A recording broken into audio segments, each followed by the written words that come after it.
Imagine 60,000 babies taken from their own mothers by the Catholic Church and placed for adoption, many in the United States, often for a price.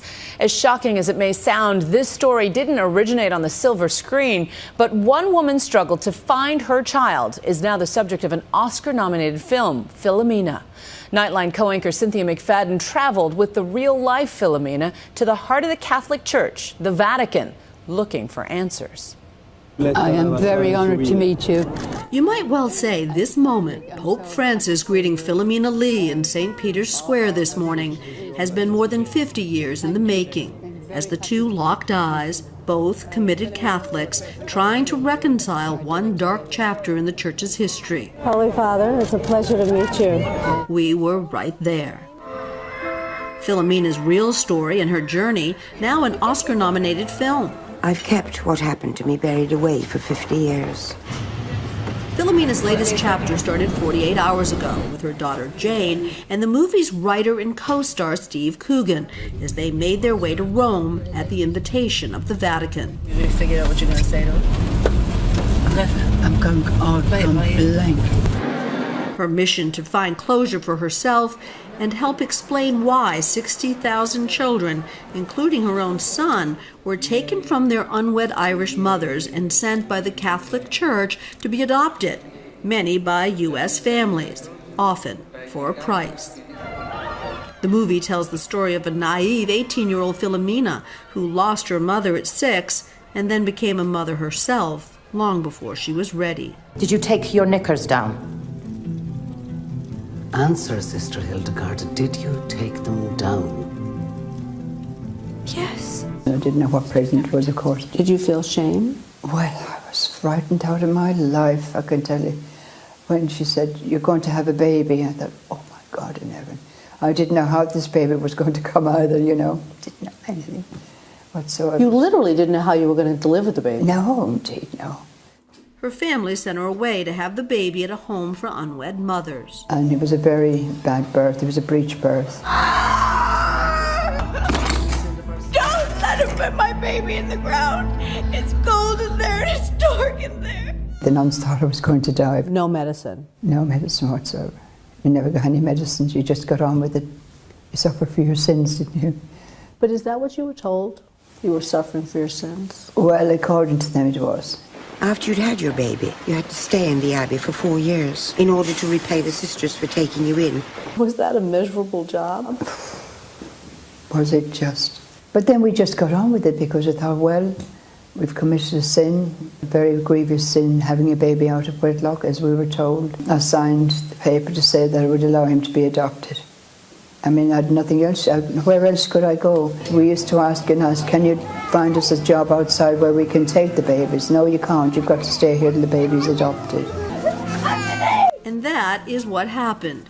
In one of the film's most heart-wrenching scenes, without letting her say goodbye, Philomena watches helplessly as her son is adopted and taken to America.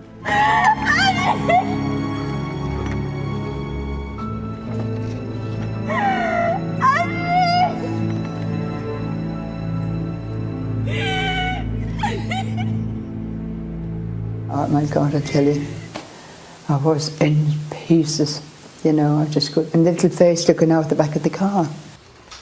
Steve Coogan read an article about Philomena, and the self-described lapsed Catholic decided to try to turn her story into a film. The story I found moving, deeply moving and tragic, and it made me angry and it made me cry.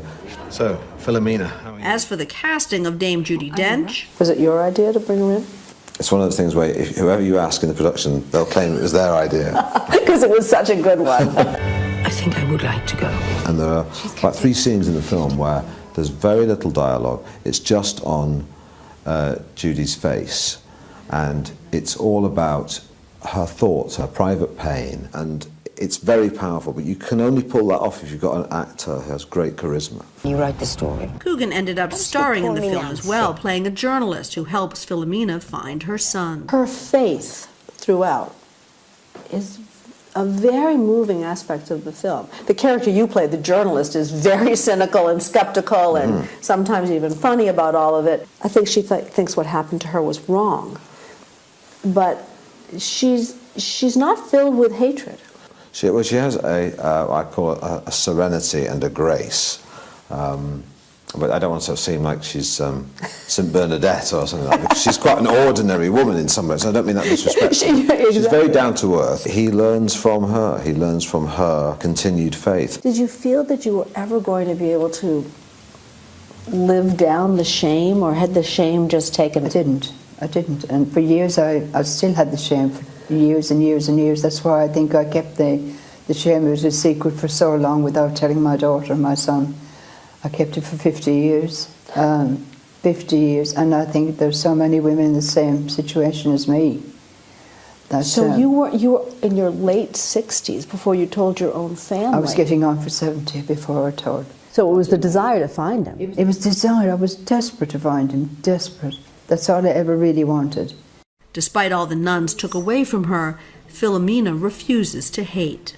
You can't go through life being so unyielding. You've got to forgive. You've got to, just have to forgive. Perhaps her forgiveness made another extraordinary event possible today.